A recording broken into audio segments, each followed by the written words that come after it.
सव्वेसी पढमां हवै मङ्गलानाञ्च सव्वेसी पढमां हवै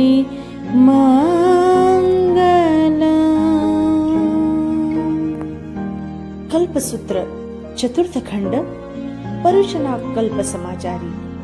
उस काल और उस समय में श्रमण भगवान महावीर स्वामी ने वर्षा काल का 20 रात्रि सहित 1 मास व्यतीत होने पर 1 मास और 20 दिन अर्थात आषाढ़ शुक्ला पूर्णिमा से 50 दिन बाद यानी भाद्रपद शुक्ला पंचमी को वर्षावास के लिए सर्वथा निवास यानी परुषण कल्प किया। प्रश्न है कि भगवान ऐसा क्यों कहा जाता है कि श्रमण भगवान महावीर स्वामी ने वर्षा ऋतु के 1 मास और 20 रात्रि दिन व्यतीत होने पर वर्षावास के लिए सर्वथा निवास किया? उत्तर कारण यह है कि प्रायः उस समय वर्षा काल के प्रारंभ में गृहस्थ लोगों के घर पानी की बौछार से बचाने के लिए चारों ओर से चटाइयों से आच्छादित होते थे। चूने या खड़िया मिट्टी आदि से पोते हुए होते हैं, घास आदि से ढके होते हैं, गोबर आदि से लिपे हुए होते हैं, चार दीवारी से सुरक्षित होते हैं, विषम भूमि को सम किया जाता है, घिस घिसाकर मुलायम बनाए हुए होते हैं, सुवासित धूपों से सुगंधित किए हुए होते हैं, छत का पानी निकलने के लिए परनाले आदि बनाए हुए होते हैं, घरों से पानी निकालने के लिए नालियां, मोरियां, गटरे आदि खुदवाई हुई होती है। उन घरों को गृहस्थ स्वयं अपने लिए आरंभ करके अच्छे करता है। वे घर गृहस्थ के उपभोग किए हुए या उपयोग में लिए हुए होते हैं। वह उन्हें साफ सुथरा करके स्वयं के रहने के लिए जीव जंतु रहित बनाता है। इसलिए यह कहा गया है कि श्रमण भगवान महावीर स्वामी ने वर्षा काल के 1 मास और 20 दिन व्यतीत हो जाने पर वर्षावास के लिए सर्वथा निवास किया। इस कथन का तात्पर्य यह है कि वर्षा काल आने से पहले ही गृहस्थ लोग अपने लिए आरंभ करके घरों को लीप पोत कर साफ सुथरा व जीवों के उपद्रव से रहित कर लेते हैं। साधु वर्ग के निमित्त से न तो कोई निर्माण कार्य होता है और न ही आरंभ होता है। साधु वर्ग उस प्रकार के घरों में अपने कल्पानुसार अनायास ही वर्षावास कर सकते हैं। जैसे श्रमण भगवान महावीर स्वामी ने वर्षा ऋतु का 20 रात्रि सहित 1 मास व्यतीत होने पर वर्षावास यानी परुषण किया है, वैसे ही गंधर्व भी 20 रात्रि सहित 1 मास व्यतीत होने पर वर्षावास यानी परुषण करते हैं। जिस प्रकार गंधर्वों ने वर्षा ऋतु के 20 रात्रि सहित 1 मास व्यतीत होने पर वर्षावास यानी परुषण किया, उसी प्रकार गंधर्वों के शिष्य भी वर्षा काल का 20 रात्रि सहित 1 मास बीत जाने पर वर्षावास यानी परुषण करते हैं।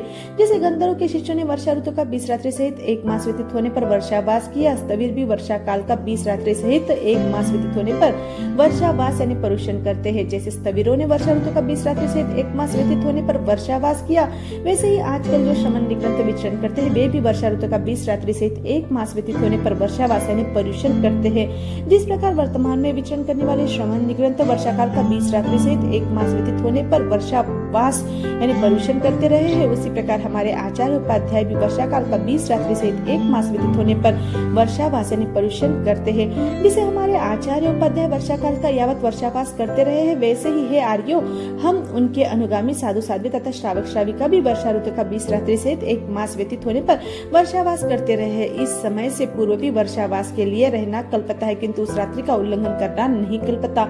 आशय यह है कि वर्षा ऋतु के 20 रात्रि सहित 1 मास की अंतिम रात्रि अर्थात भाद्रपद शुक्ला पंचमी का कदापि उल्लंघन करना नहीं कल्पता। एतदर्थ इस अंतिम रात्रि से पूर्व ही वर्षावास परिनिवास का निश्चय कर लेना चाहिए। वर्षावास के लिए परिनिवास करने वाले निग्रंथ साधु और निग्रंथी साध्वियों को चारों दिशाओं और विदिशाओं में सभी और 1 योजन 4 कोस से 1 कोस अर्थात 5 कोस तक अवग्रह क्षेत्र मर्यादा को ग्रहण स्वीकार करके रहना कल्पता है। अवग्रह रूप में स्वीकृत स्थान में लंद मात्र समय तक अर्थात पानी से घिरा बना हुआ हाथ जब तक न सूखे तब तक भी रहना कल्पता है और बहुत समय तक भी अवग्रह गृहित स्थान में रहना कल्पता है, किंतु अवग्रह से बाहर रहना नहीं कल्पता। वर्षावास यानी चातुर्मास में स्थित निग्रंथ और निग्रंथी को सब और चारों दिशाओं और विदिशाओं में 1 कोस से 1 योजन अर्थात 5-5 कोस तक भिक्षाचर्य यानी गोष्ठी के लिए जाना और वापस आना कल्पता है। जिस नदी में सदैव गहरा जल रहता है, जो नित्य बहती रहती है, वहां पर सभी और 5 कोस तक भिक्षाचर्य के लिए जाना और वापस लौटना नहीं कल्पता। जैसे गुनाला नगरी में ऐरावती नदी अल्प जल वाली है, वहाँ एक पैर पानी में रखकर और दूसरा पैर स्थल में यानी पानी से बाहर जल से ऊपर अधर रखकर, इस तरह यदि वह नदी पार की जा सके तो इस विधि से सभी और 5-5 कोस तक भिक्षाचर्य के लिए जाना और पीछा लौटना कल्पता है। यदि ऐसा करना, एक पैर जल में और दूसरा पैर पूर्व स्थल में आधार रखकर नदी पार करना शक्य न हो, तो वहाँ सभी ओर से 5 कोस तक भिक्षाचरी के लिए जाकर वापस लौटना नहीं कल्पता। वर्षावास में गहरे जल वाली नदी पार करके 5 कोस तक भिक्षाचरी करने के लिए जाना आना साधु साध्वी के लिए कल्पनीय विहित नहीं है, किंतु जिस नदी में थोड़ा पानी हो उसे यदि एक पैर जल में और एक पांव जल से बाहर आधार रखकर पार किया जा सके तो उतनी दूर जाकर भिक्षा करके साधु साध्वी लौट सकते हैं। अगाध जल वाली नदी को भिक्षा के लिए तैरकर पार किए जाने में भी जलकाय के जीवों के साथ साथ अन्य जीवों को भी विराधना है। सारे कपड़े, झोली और पात्र सब भीग जाएंगे, लाई हुई भिक्षा भी खराब हो जाएगी। इसलिए ऐसी विशाल पट एवं गहरे जल वाली नदी को पार करके भिक्षा लाना अकल्पनीय बताया है। वर्षावास में स्थित कितने ही साधु साध्वियों को आचार्य आदि गुरुजनों द्वारा पहले यदि ऐसा कहा हुआ होता है कि भदंत अमुक ग्लान आदि के लिए अशनादि लाकर तुम देना, तो उन्हें वह आहार लाकर ग्लान आदि को इस प्रकार देना कल्पता है, किंतु उस आहार को स्वयं भोगना, प्रतिग्राहित करना नहीं कल्पता। वर्षावास में रहे हुए कई साधु साध्वियों को उनके आचार्य आदि गुरुजनों द्वारा पहले से ऐसा कहा हुआ होता है कि भदंत अमुक अशन आदि लाकर तुम उपयोग में ले लेना, ग्लान आदि आज नहीं लेंगे, उन्हें दूसरा लाकर देगा, तो वह लाया हुआ आहार दूसरों को देना नहीं कल्पता। वर्षावास में रहे हुए कितने ही श्रमणों को उनके आचार्य आदि गुरुजनों द्वारा यदि पहले से ऐसा कहा हुआ हो कि भदंत तुम लाया हुआ आहार दूसरों को भी देना और स्वयं भी उसका उपभोग प्रतिग्रहण करना, तो ऐसे लाए हुए उस आहार को ग्लान आदि को देना तथा स्वयं भी उपभोग करना कल्पता है। वर्षावास में रहे हुए हष्ट पुष्ट आरोग्य संपन्न स्वस्थ और बलिष्ठ शरीर वाले निग्रंथों या निग्रंथियों को इन विकृतियों विगइयों का बार बार उपभोग करना नहीं कल्पता, जैसे कि क्षीर, दूध, दही, नवनीत यानी मक्खन, घी, तेल, गुड़ आदि, गुड़, शक्कर, मधु आदि। वर्षावास में रहे हुए साधु साध्वियों को कई आचार्य आदि गुरुजन पहले से ऐसा कहे पूछे कि भदंत क्या ग्लान के लिए दूध, दही आदि विगय की आवश्यकता है? यदि वह कहे कि हाँ आवश्यकता है, तब गोष्ठी लाने वाले को उस रुग्ण साधु से पूछना चाहिए कि कितने प्रमाण में दूध, दही आदि की आवश्यकता है। इस पर रुग्ण साधु से प्रमाण जानकर वह कहे कि इतने प्रमाण में रुग्ण व्यक्ति को दूध आदि की अपेक्षा है।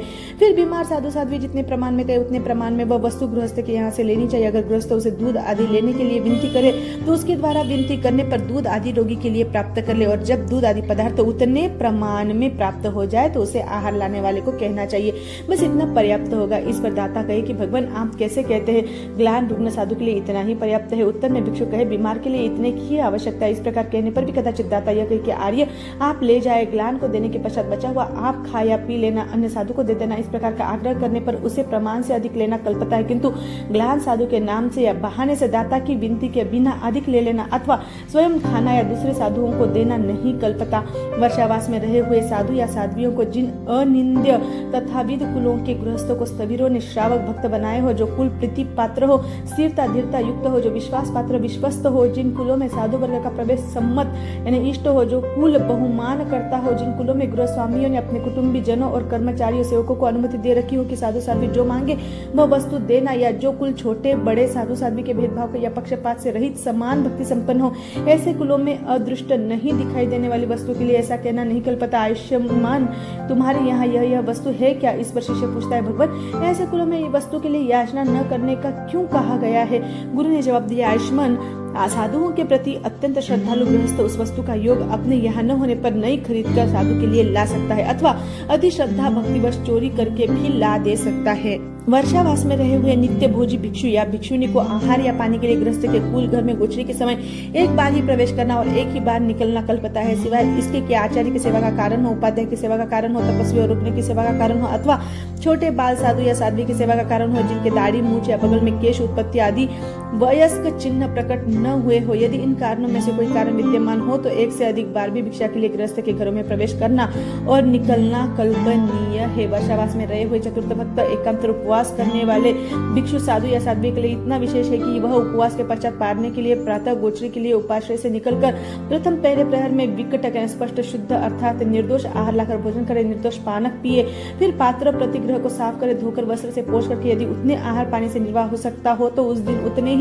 भोजन पानी से निर्वाह करे चलावे। यदि उतने से निर्वाह न हो सकता हो तो उसे दूसरी बार भी गृहपति के घर की ओर भोजन या पानी के लिए निकलना और प्रवेश करना कल्पता है। वर्षावास में रहे हुए श्रेष्ठ भक्त यानी बेला 2 उपवास के अनंतर पारना करके 2 उपवास करने वाले भिक्षु साधु या साध्वी को गोचरी के काल में 2 बार भोजन या पानी के लिए गृहस्थ के कुल की ओर उपाश्रय से निकलना और गृहस्थ के घर में प्रवेश करना कल्पता है। वर्षावास में रहे हुए अष्टम भक्त यानी तेल 3 उपवास के अनंतर पारना करके तेला करने वाले भिक्षु साधु या साध्वी को गोचरी के काल में 3 बार भोजन अथवा पानी के लिए ग्रस्त कुल की और निकलना और प्रवेश करना कल्पता है। वर्षावास में रहे हुए विकृष्ट भक्त यानी अष्टम भक्त तेले से अधिक तप करने वाले भिक्षु साधु या साध्वी को भोजन अथवा पानी के लिए पारने के दिन सभी गोचर काल अर्थात जिस समय इच्छा उस समय दिन में गृहस्थ कुल की ओर निकलना और प्रवेश करना कल्पता है। वर्षावास में रहे हुए नित्य भोजी भिक्षु साधु या साध्वी को सभी प्रकार का पानक, धोवन पानी या गर्म पानी लेना कल्पता है। नित्य भोजी साधु साध्वी को आचरण सूत्र में वर्णित 21 प्रकार का पानक, प्रासुक पानी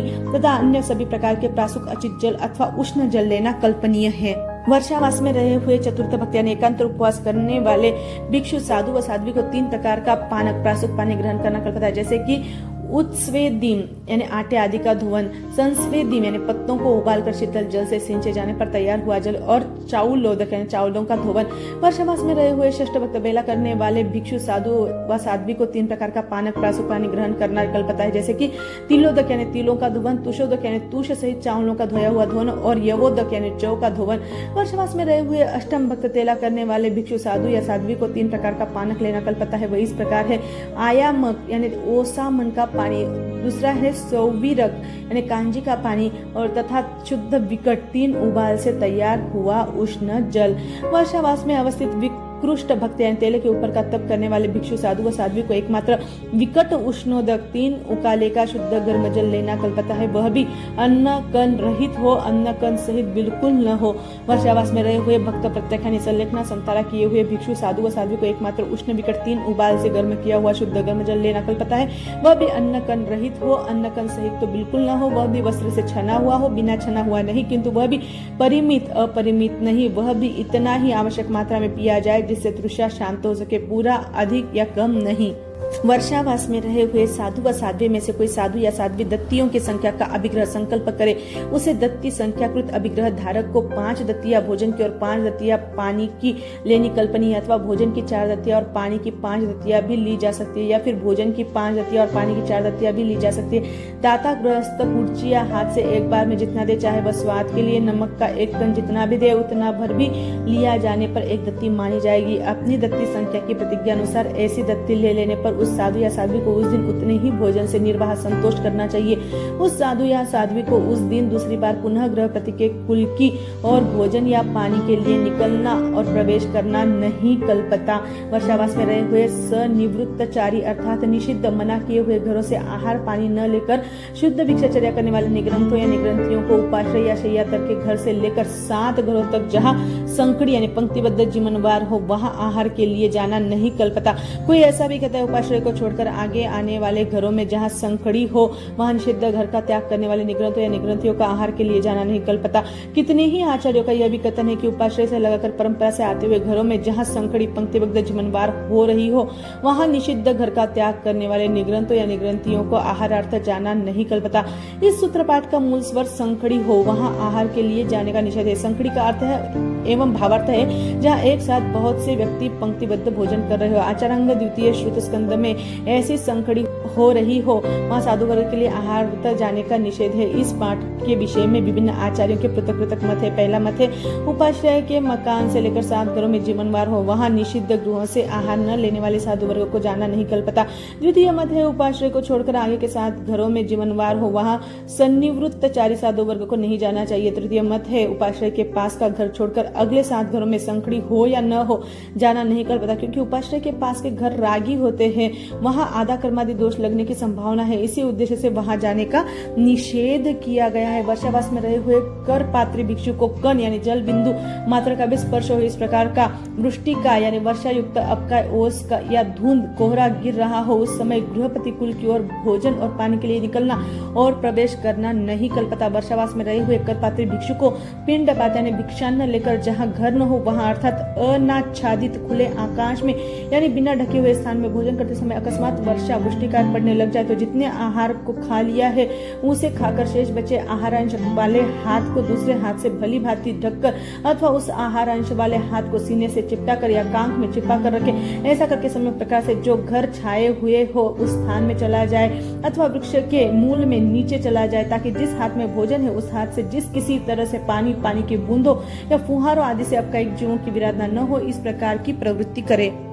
वर्षावास में रहे हुए कर पात्र भिक्षु को कर्ण मात्र भी स्पर्श हो, इस प्रकार की हल्की बूंदाबांदी हो रही हो, तब भी भोजन अथवा पानी के लिए गृहस्थ के घर की ओर निकलना या प्रवेश करना नहीं कल्पता है। वर्षावास में रहे हुए पात्रधारी भिक्षु वर्ग को अविच्छिन्न धारा से मुसलधार वर्षा बरस रही हो, तब भोजन अथवा पानी के लिए गृहस्थ के कुल घर की ओर जाना और प्रवेश करना नहीं कल्पता है। किंतु यदि अल्पवृष्टि जरा जरा से हल्की बूंदे हो रही हो, तब अंदर सूती वस्त्र और उस पर ऊनी वस्त्र ओढ़कर रजो हरण एवं पात्र को प्रावरण से ढककर भोजन अथवा पानी के लिए गृहपति के कुल की ओर निकलना और प्रवेश करना कल्पता है। प्रस्तुत पाठ में अविच्छिन्न धारा से जोरदार वर्षा बरस रही हो, उस समय भिक्षक ले जाने का निषेध किया और आगे के पाठ में अल्प हल्की वर्षा में विधि पूर्वक जाने का विधान किया है। कल्पसूत्र के टीकाकार और चूर्णिकार ने संतरुत्तरंसी शब्द में निहित अंतर शब्द के दो अर्थ किए हैं। पहला कंबल और ऊपर, दूसरा ओढ़ने का उत्तरीय वस्त्र, यही अर्थ हम ऊपर कर आए हैं। इस परंपरा का समर्थन योग शास्त्र, स्वोपज्ञ वृत्ति, धर्म संग्रह वृत्ति एवं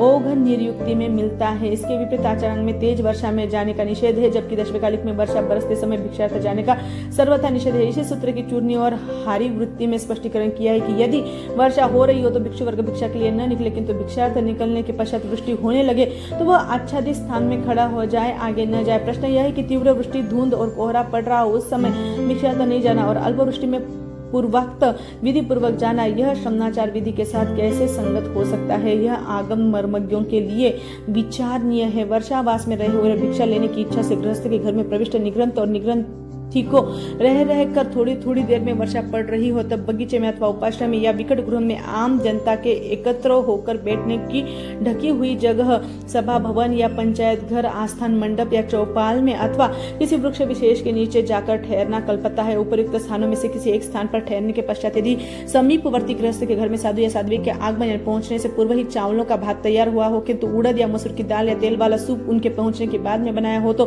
भात यानी चावलोदन लेना कल्पता है, दाल लेना नहीं कल्पता। यदि वहां समीपवर्ती गृहस्थ के घर में साधु या साध्वी के आगमन से पूर्व ही पूर्वोक्त दाल बन गई और भात उनके आगमन के बाद में बने हो, तो दाल यानी भिलिंग सूप तो लेना कल्पता है, किंतु भात लेना नहीं कल्पता। यदि उक्त घर में साधु या साध्वी के पहुंचने से पूर्व ही दोनों चीजें तैयार हो गई हो, तो दाल भात दोनों ही चीजें लेनी कल्पती है। यदि उक्त घर में साधु या साध्वी के पहुंचने के बाद उक्त दोनों चीजें तैयार की गई हो, तो दोनों ही चीजें लेनी नहीं कल्पती। निष्कर्ष यह है कि जो कल्पनीय खाद्य पदार्थ साधु या साध्वी के गृहस्थ के घर में पहुंचने से पूर्व ही तैयार किया हुआ हो, उसे लेना कल्पता है, तथा जो कल्पनीय खाद्य पदार्थ साधु या साध्वी के गृहस्थ गृह में पहुंचने के पश्चात तैयार किया गया हो, उसे लेना नहीं कल्पता। वर्षावास में रहे हुए और भिक्षा लेने की इच्छा से गृहस्थ के घर में प्रविष्ट निगृहस्थ या निगृहंती को जब रह रहकर वर्षा बरस रही हो, तब या तो उद्यान की दीवार के नीचे उसकी छाया में जहाँ छींटे न लगे, या उपाश्रय के छज्जे के नीचे अथवा पूर्वोक्त विकट गृह ढके हुए आस्थान मंडप में या वृक्ष के मूल में वृक्ष के नीचे चले जाना कल्पता है। वहां जाने के पश्चात पहले लाए हुए निर्दोष भोजन पानी को यूं ही रखकर समय नष्ट करना नहीं कल्पता, अपितु वहां पहुंचते ही विकटक यानी निर्दोष आहार पानी को खा पीकर पात्रों को धो पोंछ कर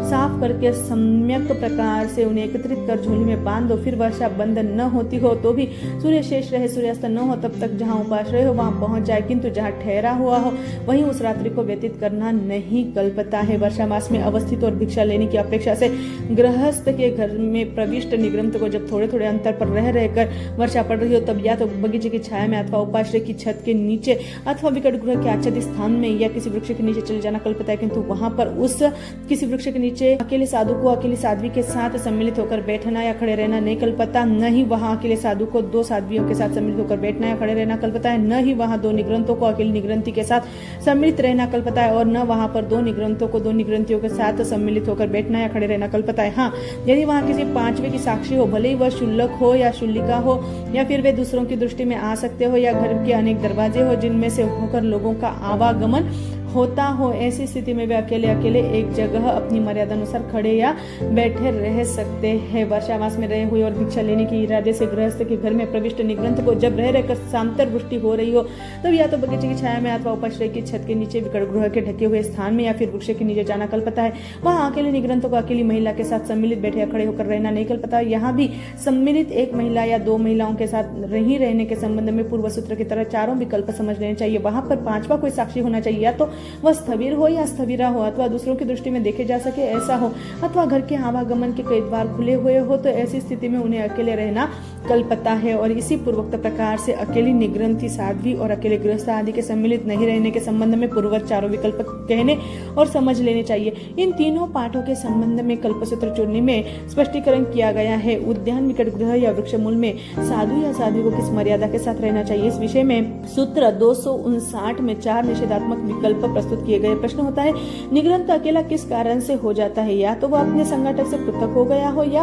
अभक्तार्थिक हो, या दुखी हो, या फिर कार्मिक हो, परंतु कल्प मर्यादा से रहित होकर एक जगह खड़े या बैठे रहने में अपने, दूसरे या दोनों के विषय में अनेक विकार आदि दोष अथवा शंकाएं हो सकती। जब कोई पांचवा साक्षी शूलिक साध्वी या शुल्लक साधु होता है, तब 6 कानों में भेदन होने वाला रहस्य नहीं रहता, अथवा वहां प्रतिदिन काम करने वाले आदि के दृष्टिगोचर रहे या मकान का द्वार खुले हो, तो वहां किसी को कुछ शंका करने का अवकाश नहीं रहता। खास तो साधु उत्सर्गतः 2 हो और साध्वी अथवा महिला या गृहस्थ 3, 4 या 5 हो, तो फिर कोई खतरा नहीं रहता।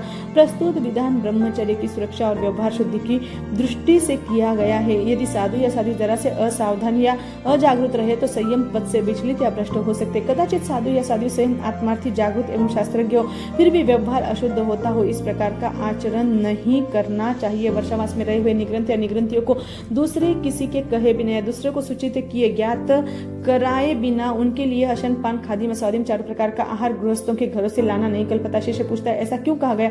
आचार्य ने समाधान किया, दूसरे से बिना पूछे या उसे बिना मालूम कराए आहार आदि ले आने से इच्छा होगी तो वह खाएगा, इच्छा नहीं होगी तो नहीं खाएगा। साधुओं को दूसरे साधु के लिए और साध्वियों को दूसरी साध्वी के लिए बिना पूछे या उसे बिना सूचित ज्ञात किए चतुर्विध आहार नहीं लाना चाहिए, क्योंकि बिना पूछे लाया गया आहार यदि उसकी इच्छा नहीं है, फिर भी दबाव से या अत्याग्रह से या अनिच्छा से वह खा लेती है, तो उसे अजीर्णादि रोग या वमन होना संभव है। अगर वह नहीं खाएगा तो परिष्ठापन दोष लगने की संभावना है। वर्षावास में रहे हुए साधुओं या साध्वियों को वर्षा आदि के पानी से शरीर गीला हो या स्निग्ध कम गीला हो, तब अशन, पान, खादी में अस्वादी में 4 प्रकार का आहार करना नहीं कल्पता है। भगवान किस दृष्टि से आप ऐसा कहते हैं? शरीर में 7 स्नेहायतन बताए गए, अर्थात शरीर में 7 स्थान ऐसे हैं जहाँ पानी देर से सूखता है, पानी देर तक टिका रहता है। वे इस प्रकार है, दोनों हाथ, दोनों हाथों की रेखाएं, नख, नख के अग्रभाग, दोनों भौवें, नीचे का ओष्ठ अर्थात दाढ़ी और ऊपर का ओष्ठ यानी मूछ है। जब साधु या साध्वी यह जान ले कि अब मेरे शरीर के अंगों पांगों पर पड़ा हुआ पानी बिल्कुल सूख गया है, मेरे शरीर पर पानी की स्निग्धता, गीलापन बिल्कुल नहीं रही है, तब उसे अशन, पान, खादिम, स्वादिम रूप 4 प्रकार का आहार करना कल्पता है। शरीर या शरीर के अवयव कच्चे पानी से तरबतर हो, उस समय आहार करने पर उस कच्चे पानी की बूंदे आहार पर गिरेगी, जिससे आपका के जीवों की विराट न होगी। शीतल पानी से शरीर भीगा रहे, उस समय भोजन करने से ज्वराक्रांत होने की भी संभावना है। यहाँ निग्रंथ शासन में वर्षावास रहे हुए निग्रंथों और निग्रंथियों को ये 8 प्रकार के सूक्ष्म अवश्य ही जानने योग्य है। जिन 8 सूक्ष्मों को प्रत्येक छद्मस्थ निग्रंथ या निग्रंथ को पुनः पुनः सम्यक प्रकार से आगमों से जानने चाहिए, आंखों से देखने चाहिए और इनका भलीभांति प्रतिलेखन करना चाहिए। वे 8 सूक्ष्म इस प्रकार हैं। पहला प्राण सूक्ष्म, दूसरा पनक सूक्ष्म, तीसरा बीज सूक्ष्म, चौथा हरित सूक्ष्म, 5वां पुष्प सूक्ष्म, 6ठा अंड सूक्ष्म, 7वां लयन सूक्ष्म और 8वां स्नेह सूक्ष्म।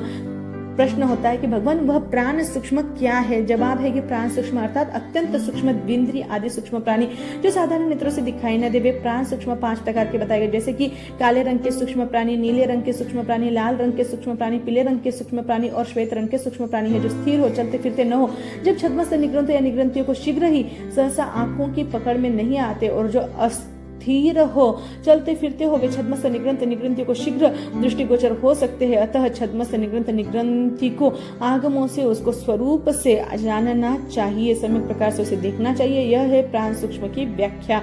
प्रश्न होता है भगवान ये पनक सूक्ष्म क्या है? अत्यंत बारीक जो साधारण नेत्रों से न देखी जा सके वैसी लीलन फूलन या सेवाल पनक सूक्ष्म है।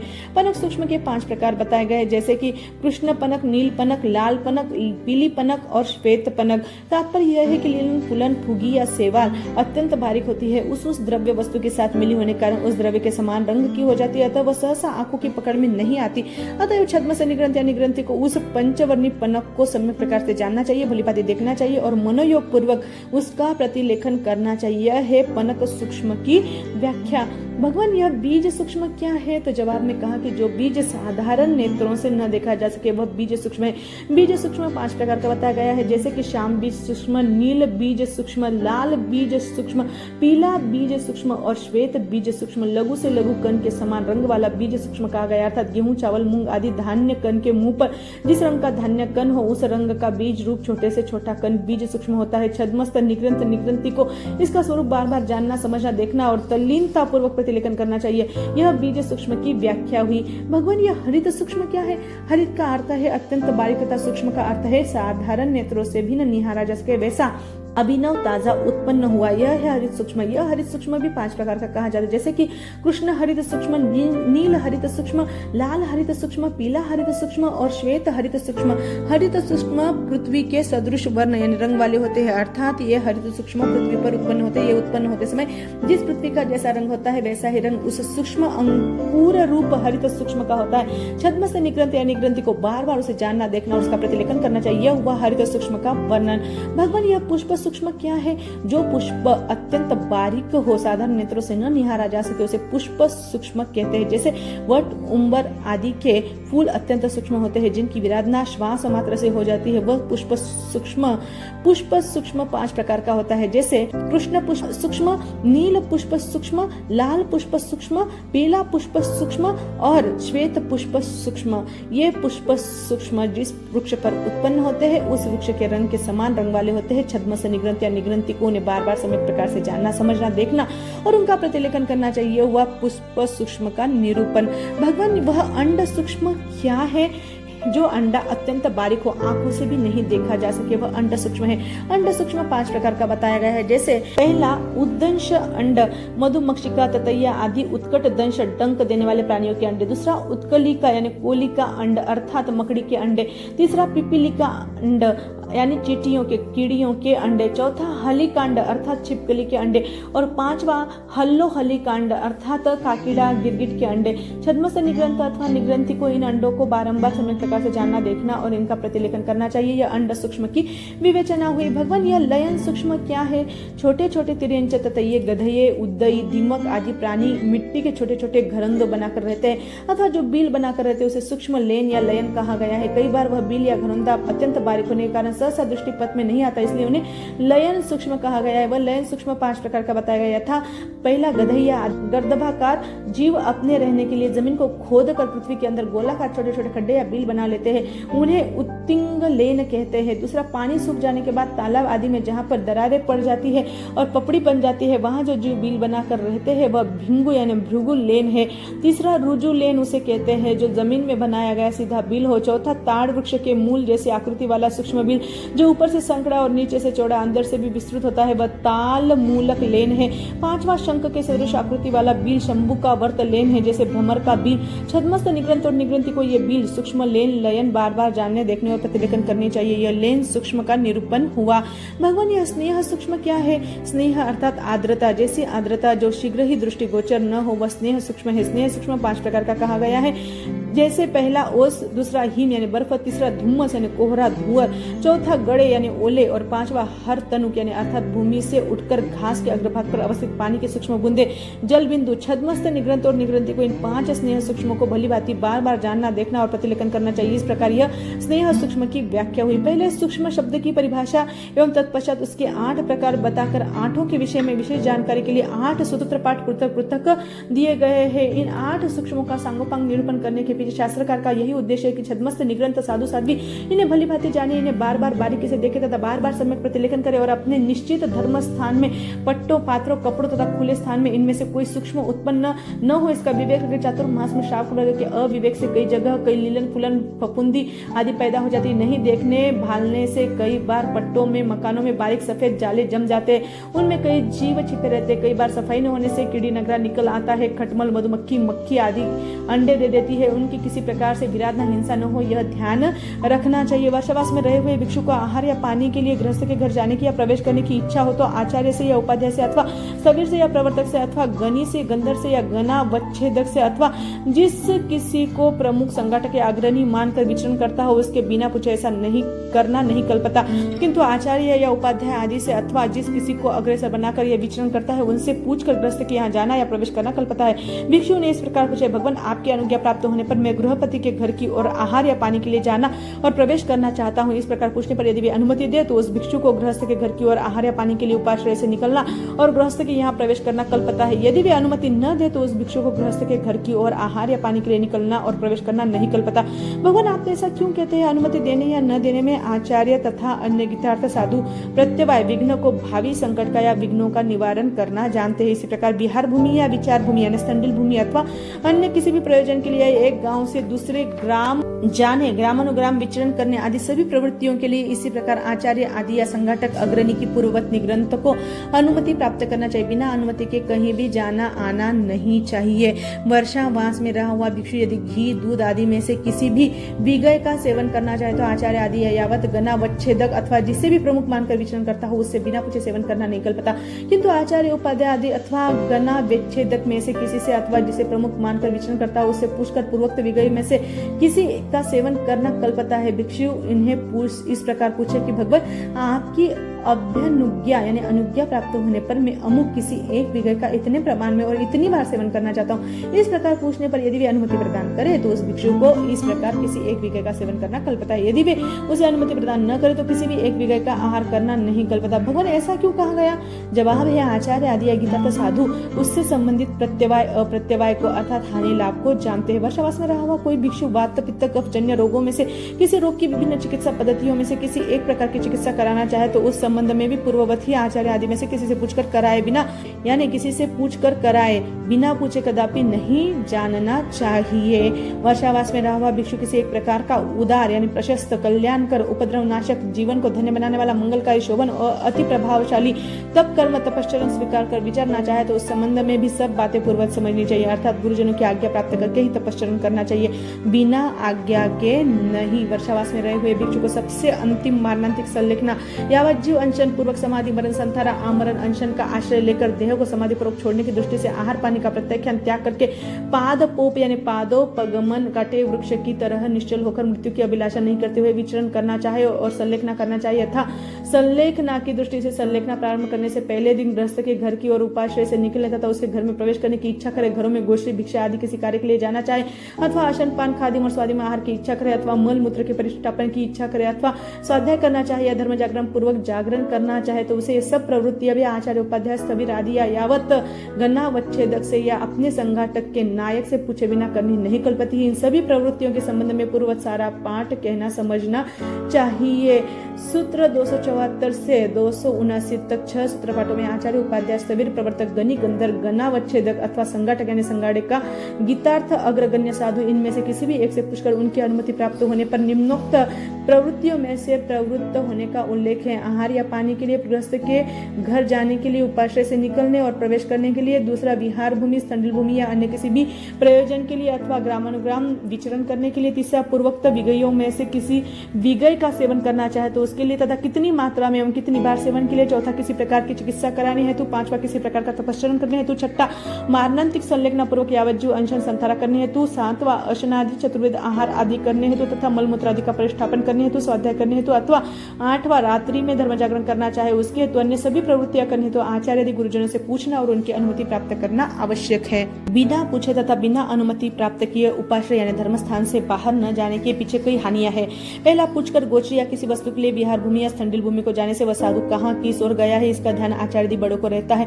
वहाँ किसी प्रकार की अकस्मात दुर्घटना हो जाए, कोई संकट खड़ा हो जाए या मूर्छा आदि आ जाए तो वे या अन्य साधु जाकर उन्हें संभाल सकते हैं। दूसरा, बिना पूछे विगय सेवन न करने, तपस्या न करने या तथा संलेखना संथारा न करने के पीछे भी यही उद्देश्य है कि कौन साधु किस प्रकृति का, किस उम्र का है, स्वस्थ है या अस्वस्थ है, संथारा या तपस्या करने योग्य है या नहीं। इस बात से आचार्य आदि ज्येष्ठ गीतार्थ साधु जानते हैं तथा मल मूत्र आदि परिष्ठापन, सेवा, स्वाध्याय या धर्म जागरण करने या चतुर्विध आहार करने हेतु भी बड़ों यानी गीतार्थों से पूछने का उद्देश्य यही कि अवसर अनवसर, लाभ हानि, गुण दोष, स्वस्थता अस्वस्थता, हित अहित तथा द्रव्य, क्षेत्र, काल और भाव के ज्ञाता होते हैं। वे योग्य समझते हैं तभी किसी प्रवृत्ति के लिए अनुमति देते हैं, अन्यथा नहीं देते हैं। वर्षावास में रहा हुआ भिक्षु अपनी निश्राय के वस्त्र, पात्र, कंबल या पाद प्रोक्षण को अथवा अन्य किसी उपदी उपकरण को धूप में एक बार या बार बार तपाना चाहे तो एक व्यक्ति को या अनेक व्यक्तियों को बताए चेताए बिना गृहस्थ के कुल, घर की और भोजन या पानी के लिए उपाश्रय से निकलना और गृहस्थ के घर में प्रवेश करना अथवा अशन पान खादीम या स्वादिम आहार करना, उपाश्रय से बाहर विहार भूमि या स्तंडिल भूमि की ओर जाना या स्वाध्याय करना अथवा कायसर करना अथवा ध्यान के लिए एक आसन आदि में स्थित खड़ा रहना या बैठना नहीं कल्पता। किंतु पास में रहने वाले एक या अनेक व्यक्ति जो उपस्थित हो उनसे भिक्षु इस प्रकार कहे, आर्यो आप लगभग एक मुहूर्त तक इधर ध्यान रखे, यह उपधि संभाले, तब तक मैं गृहस्थ कुल की ओर जाकर आता हूँ या अशन आदि चतुर्विध आहार करके आता हूँ, या मैं तब तक विहार भूमि या स्तंडिल भूमि जाकर आता हूँ अथवा स्वाध्याय या कायसर करके अथवा एक आसन से ध्यान में स्थिरता करके या ध्यान के लिए खड़ा रहकर आता हूँ। यदि वे व्यक्ति भिक्षु की इस बात को स्वीकार कर ले, मान ले और ध्यान रखने की स्वीकृति दे तो उस भिक्षु को गृहस्थ कुल की ओर आहार या पानी के लिए निकलना और वहां प्रवेश करना कल्पता है, यावत कायसर या एक आसन में स्थिर होकर ध्यान करना कल्पता है। यदि वे साधु यानी व्यक्ति उस उक्त भिक्षु की बात को स्वीकार न करे या उपधि की संभाल रखने को अस्वीकृत करे तो उस भिक्षु को गृहस्थ कुल की ओर निकलना या प्रवेश करना नहीं कल्पता, यावत कायसर्ग करना या ध्यान के लिए आसन में स्थिर होने के लिए वहां से जाना नहीं कल्पता। प्रस्तुत सूत्र में उपधि रक्षा या इच्छाकार समाचारी कल्प से संबंधित विधान इसलिए किया गया कि अगर साधु वस्त्र आदि को धूप में रखकर किसी से कहे या संभलाए बिना ही पूर्वोक्त कार्यों के लिए चला जाए और पीछे से वर्षा आ जाए तो ये वस्त्र आदि सब उपकरण गीले हो जाएंगे। ऐसा होने से जलकायिक जीवों की विराधना होगी। साधु साध्वी को अपनी प्रत्येक चर्या या साधना करे में अहिंसा और यत्ना का पूरा विवेक करना चाहिए। वर्षावास में स्थित श्रमणों और श्रमणियों को शैया और आसन का अभिग्रह यानी ग्रहण किए बिना रहना नहीं कल्पता। इस प्रकार शैया और आसन का ग्रहण किए बिना रहना आदान कर्म बंध या दोष का कारण है। जो शमन शैया और आसन का अभिग्रहण नहीं करता, अपनी शैया और आसन को जमीन से ऊंचा नहीं रखता, बिना कारण ही वह उन्हें बांधता बंद लगाता रहता है जिससे उन्हें स्थिर नहीं रखा जाता। आसन भी प्रमाण से रहित अपरिमित रखता है।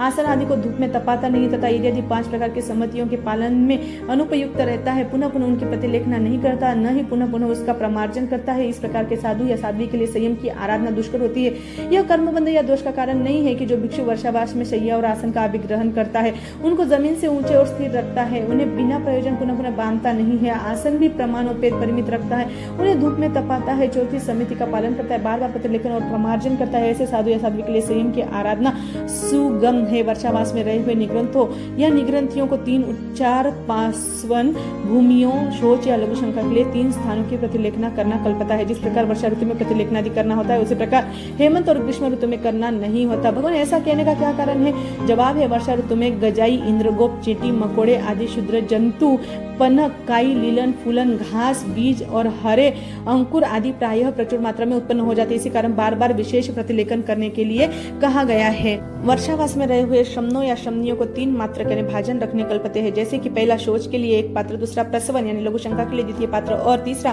कफ आदि थूकने के लिए 3 पात्र। वर्षावास में रहे हुए निग्रंथों और निग्रंथियों को अपने सिर पर पर्युषण या संवत्सरी पर्व के पश्चात गोरों जितने केश नहीं रखने कल्पते, अर्थात उस रात्रि को केश लोचन का उल्लंघन नहीं करना चाहिए। वर्षा ऋतु के 20 रात्रि सहित 1 मास यानी 50 दिन की अंतिम रात्रि को गाय के रोम जितने केश भी सिर पर रखने नहीं चाहिए, अर्थात उससे पहले ही केशलोच कर लेना चाहिए। पूर्वोक्त अवधि में केशलोच न कराने पर वर्षा का पानी केशों में जमा होने से अपकाय विराधना संभव है।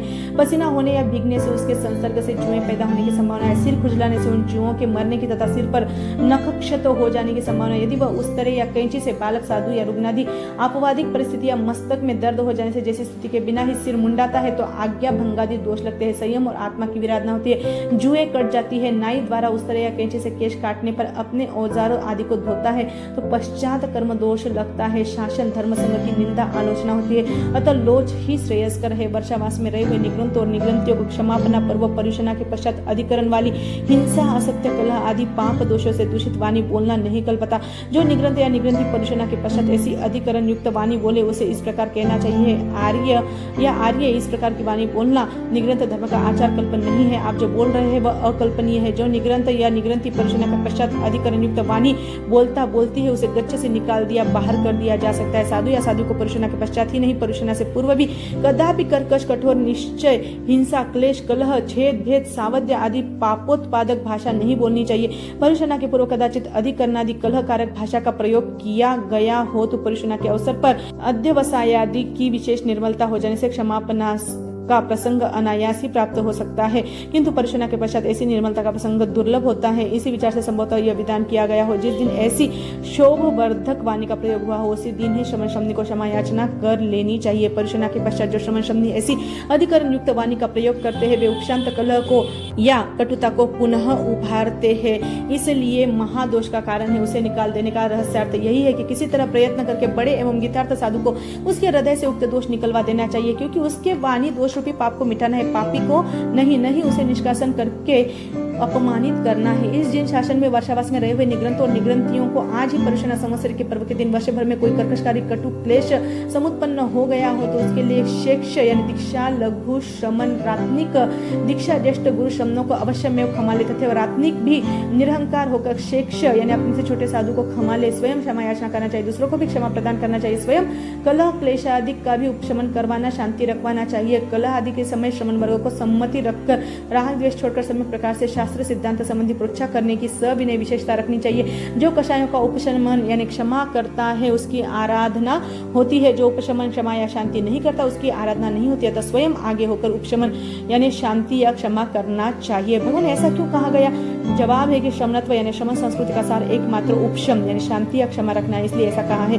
श्रमण संस्कृति का सारभूत तत्व श्रम है। समन में श्रम, साधना के लिए स्वयं श्रम, पुरुषार्थ करना, तपस्या करना, समभाव रखना तथा शम, कषायों और राग द्वेष मोह को शांत करना, शांति, धैर्य, क्षमा, सहिष्णुता रखना, इन तीनों तत्वों को जीवन में लाने की सम्यक प्रेरणा श्रमण संस्कृति देती है। उपशम में तीनों ही तत्व समा जाते हैं। कलह, क्लेश, क्रोध, अहंकार, मात्सर्य, वैर, विरोध आदि होना तो साधक की सबसे बड़ी दुर्बलता है। श्रमण धर्म की हुई साधना को मटियामेट कर देना है। अतः इस आध्यात्मिक विकास में महान अवरोध रूप दोष को संवत्सरी के पर्युषण के अंतिम दिवस तो सर्वथा तिलांजलि दे देनी चाहिए। क्षमापना और पर्युपशमना में दोनों ही ओर से क्षमा और उपशम का आदान प्रदान होता है, अतः इनकी साधना पर जोर दिया गया। परस्पर क्षमापना और उपशमना करने से मन में प्रसन्नता और शांति की अनुभूति होती है।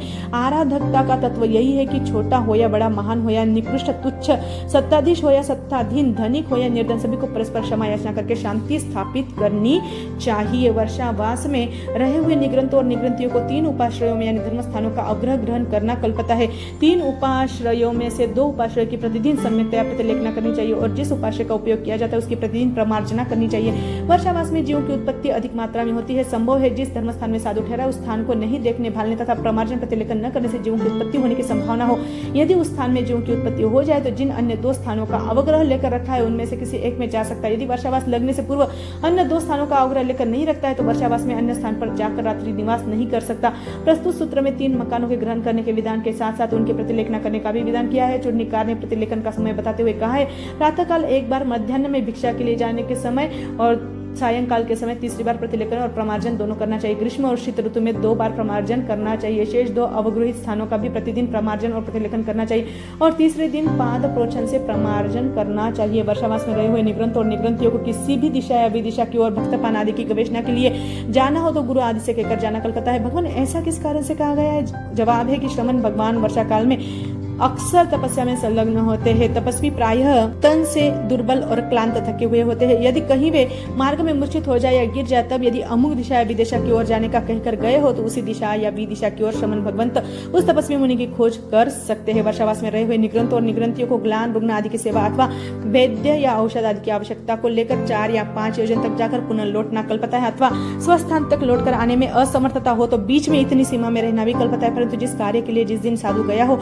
वहां का कार्य पूर्ण होने पर वहां से तो शीघ्र ही चल पड़ना चाहिए। उस स्थान पर वह रात्रि बितानी नहीं कल्पती, अर्थात उस रात्रि को साधु जहां गया हो वहां न रहे। इस प्रकार की इस पूर्वोक्त सांवत्सरिक यानी वर्षावास संबंधी स्थविर कल्प का सूत्र के कथनानुसार कल्प आचार मर्यादा के अनुसार निग्रंथ धर्म मार्ग के अनुसार यथा तथ्य रूप से सम्यक प्रकार से काया से स्पर्श करके आचरण करके सम्यक पालन करके शुद्ध करके अथवा सुशोभन प्रकार से दीपा कर कल्प मर्यादा को भली भांति शोभायमान करके अंत तक पार लगाकर जीवन के अंत किनारे तक पालन करके दूसरों को इसका महात्म्य समझाकर अच्छी तरह से आराधना करके और भगवान की आज्ञा के अनुसार पालन करके कितने ही श्रमण निग्रंथ उसी भूमि सिद्ध बुद्ध मुक्त और परिनिर्वाण को प्राप्त होते तथा समस्त दुखों का अंत कर देते हैं। कतिपय श्रमण निग्रंथ दूसरे भूमि ही सिद्ध होते हैं, यावत सर्व दुखों का अंत करते हैं। कई तीसरे भूमि सिद्ध बुद्ध मुक्त यावत अंत करते हैं। वे 7-8 भव से अधिक तो संसार परिभ्रमण करते ही नहीं है, अर्थात अधिक से अधिक 7-8 भव में तो अवश्य ही सिद्ध बुद्ध मुक्त यावत सर्व दुखों का अंत कर डालते हैं। कल्प मर्यादाओं का उपदेश किसने, कहा, कैसे, किनके समक्ष दिया?